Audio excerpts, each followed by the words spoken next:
Hey guys, it's It's280. I'm back for another car review. In my previous video, I had a 2011 Jeep Grand Cherokee Overland Summit. While we still have it, it's not my personal daily driver. It's been replaced with this. This is a 2013 Jeep Wrangler Unlimited Rubicon 10th Anniversary Edition. About a month ago, we drove to Wisconsin. I live in Michigan to pick up this Jeep.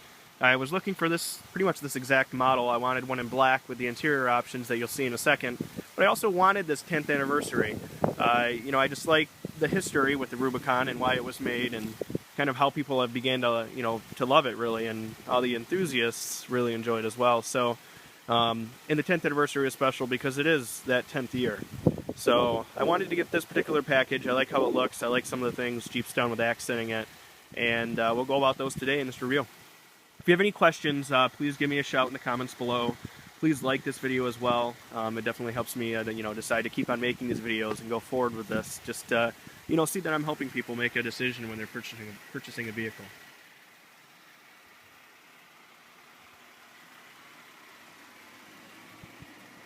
Looking at the front here, the 10th anniversary does come with a steel bumper in the front. This is manufactured by a well-known company within the Jeep aftermarket. I'll annotate that within the video. I cannot recall who it exactly is, but the nice feature is it's solid steel. No plastic bumpers located here. Both front and rear are solid steel, as well as steel plates below. The 10th anniversary does ride a ½ inch higher than the normal Rubicon. So as I walk around, you might notice a slight profile difference, but it's something worth noting. You do have red front tow hooks as well as matching rears, halogen lights and fog lamps in the front. You have the Rubicon text right there. This bumper is actually really neat too. This plate comes out, this front cover does as well, and Mopar actually makes a winch specifically for the 10th anniversary Hard Rock and the X models, which all share this bumper. So just a nice retrofit. Chrysler's making these bumpers with the intention, knowing that, hey, people are going to take this thing off-road, they're going to have a winch. Why not build something ready to go for that winch? It is about a $2,000 winch, but, it's there. It's an option.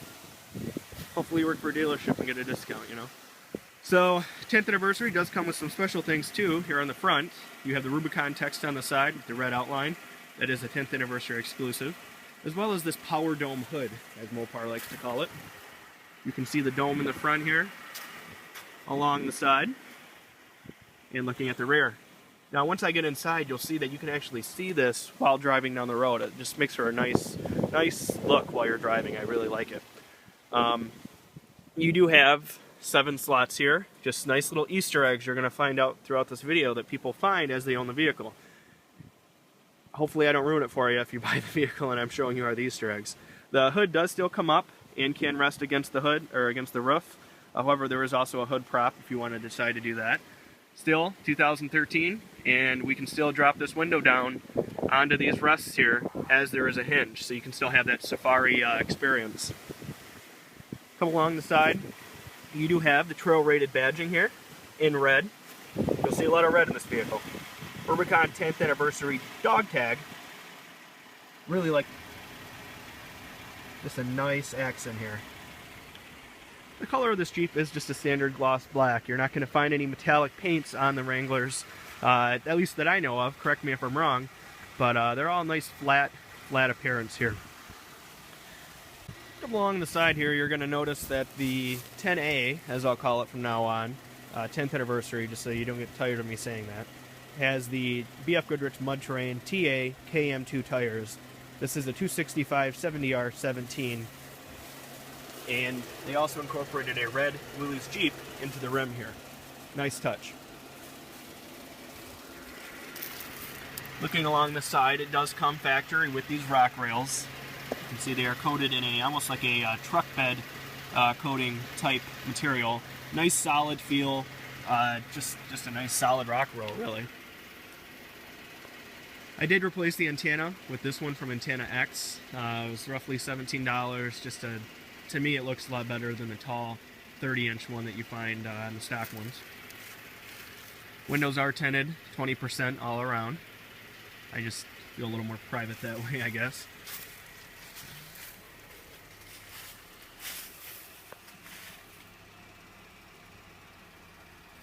Come along to the rear. You'll see the steel rear bumper with the red tow hooks. Matching spare. Pretty standard rear end on a Jeep here.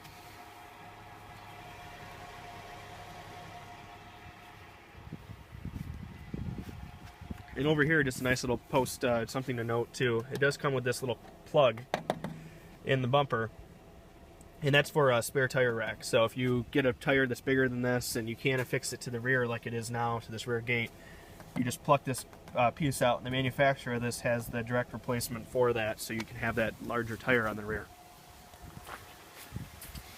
10th anniversary Rubicon X hard rocks all come with a steel bump or steel gas cap there.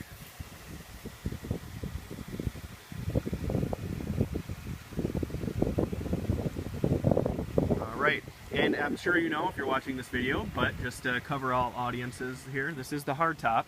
You do have two panels on the front there on the top, and you also have this hard top that can come off during the summer months. Today it's about 38 degrees, so the top's not coming off, but it is the spring, so hopefully we can experience that pretty quickly. Coming into the rear, you'll see the color package that Jeep offered with the 10th anniversary. I personally love it. It's a love it or hate it thing. For me, I believe it, signifies the adventure that people typically go through when they own a Wrangler. You see driving down the road, you decide, hey, I can go over there. I might drive over there if I want to. You just kind of go places you might not have gone before. So with the red accents found throughout the vehicle and the red seats, I think this will look for a nice sharp vehicle, especially with the top off. You do have your standard, plastics found in a Rubicon, or not even just a Rubicon, any Wrangler really.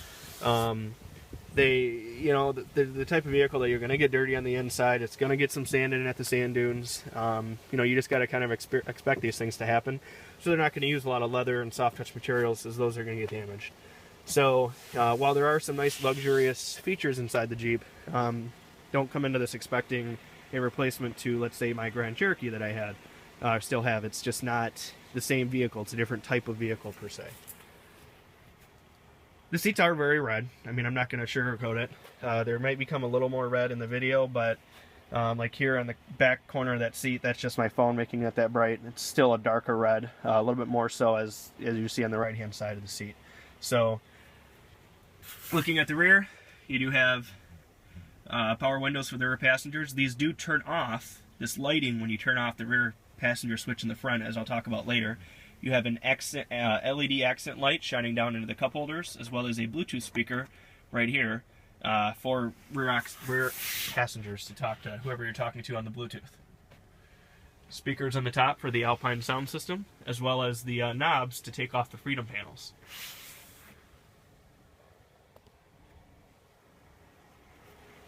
There is really good rear seat legroom as well. I did sit back there and I really enjoyed it.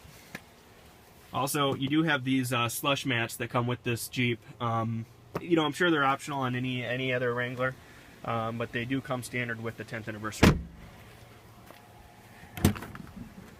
Coming to the rear, you do have a opening gate here, which does have a locking bar, so it's not just going to free, open and close in the wind. It does lock open for you. Open this rear hatch, and you have a nice loading area. You have this nice covering here, but it's also plastic on there, or rubber on the rear, so if you want to put some boots or anything in here and not get your carpet dirty, it's very possible. 12-volt outlet, subwoofer for the Alpine sound system, and you also have storage underneath here for whatever you so choose, boots or whatever you want. And you also have holders for your door hinges, roof bolts that you take off here along the sides to take off the hardtop. The jack storage is underneath here, as well as another cavity for whatever you decide to put in there.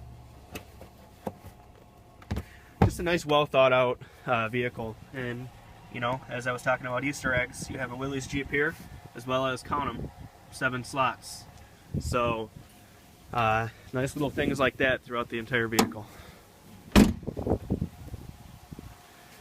Alright, let's continue on to the inside before this black thing gets dirty just sitting here. I don't care if it gets dirty, but I just came to like these black cars, and it's just a constant struggle. So, Coming on to the inside, you'll see, let me start on the left, standard door panel as you saw on the back. You do have your power door locks here. These doors do come off still, even though you have the power door locks. You just disconnect it right there on those cables. And then obviously you don't need to lock your doors once the doors are off because there's no doors. You do have tweeters up here in the front, as well as speakers down on the right hand sides right here. Looking at your front cluster, you'll see this one's equipped with the little bit, I guess, an upgraded package. It's the Electronic Vehicle Information Center. You do get a little bit more features here. You get the temperature outside, compass, radio station, speedometer, average mileage, which was 13.1 there. So not going to get good mileage in a Rubicon. You might get better mileage in like a Sport with the slightly less aggressive tires. But still, a Wrangler's not meant for fuel economy. In my opinion, it's about miles per gallon. So, you know, I have the G8, this. I'm not exactly a Prius's best friend, but in my opinion, life's too short to drive boring cars. So why not drive something you enjoy every day? Tire pressure, timer, and then you also have vehicle info. Let me go back to that here. This tells you your coolant temp, oil pressure, trans temp, and other features here. You have your mileage, 9,587 right now. Picked it up with 7,999. And you have a Rubicon badging there, red again. Temperature and gasoline. So those are your controls here. This is a leather wrap steering wheel with red accents, with that red interior, red accents along this. So it's brought together nicely.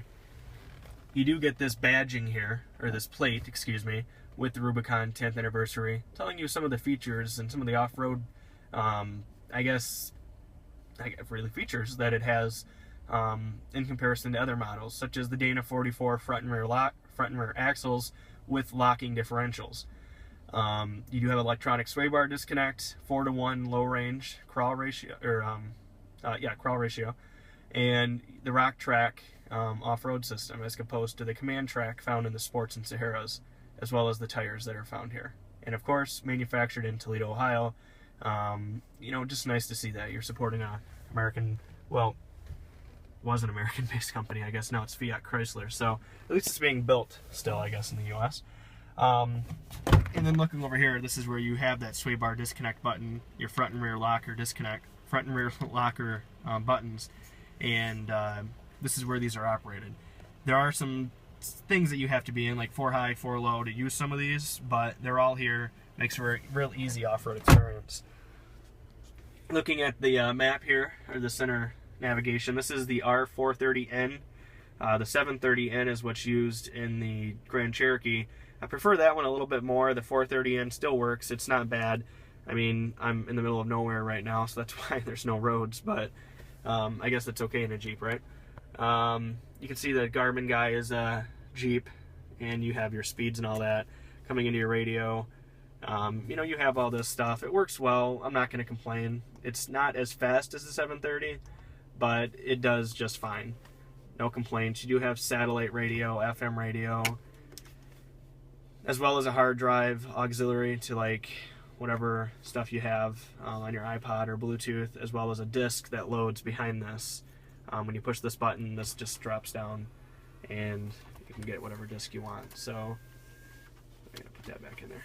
So that is there. You do have power windows right here. This is your lockout for the rear lights, so when you push this down, the lights turn off in the rear. Silver accents here signifying Jeep. You do have automatic climate control on this one. You just select the temperature you want, forget it. It is single zone, but it is fully automatic. Power windows, heated seats for both the front passengers, your traction control, stability control, which if you have this in 4 high, you can turn off both your stability and traction. In 2-wheel drive, you can only turn off your traction control, not your stability control. Hill descent control, hazards, power plug, which is, I'll show you in a second, and then the heated seats for the passenger. You do have netting here to hold whatever you'd like. Normally my phone's in there. This is your power plug, your locking center console for when the top's off, It is layered, so I have the top layer there, and then another layer below, which is where your iPod plugs in. This is, I guess you'd call it historical, right? So most cars now are auto four-wheel drive, where you just twist a knob on the dash. Well, these are still, you know, the old school pulling the handle to actually make it go into four-wheel drive. So it's in 2 high, 4 high, neutral, and then 4 low. So definitely a neat little system there. I like it. I just like to have the option to choose between my my drivetrain that's being used right now. You do have standard 5-speed auto transmission with every company has their own little name for it, but you can select which gear you want to be in at the time. You do have Jeep at the top of the shift handle, 10th anniversary edition, I guess applique there. You do have a locking glove box as well, and the seats have the 10th anniversary edition Rubicon badging on them as well. Really, the camera is giving you a good representation of the coloring of the seats right now. It may be a little redder in the video. Like right now, it's not this red per se. It's really not that glossy, but that's just what you get with a cell phone. So, just to show you some of the stuff, I have the build sheet here on this Jeep.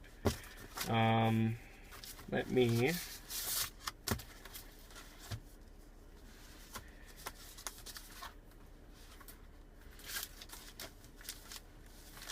grab that so you can see really what this vehicle costs. Standard Rubicon base price is $34,195. Black clear coat, red interior, 10th anniversary, 3.6 liter engine.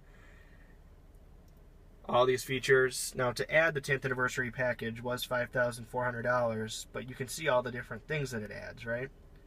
So all listed along the bottom, as well as all the ones across the top there.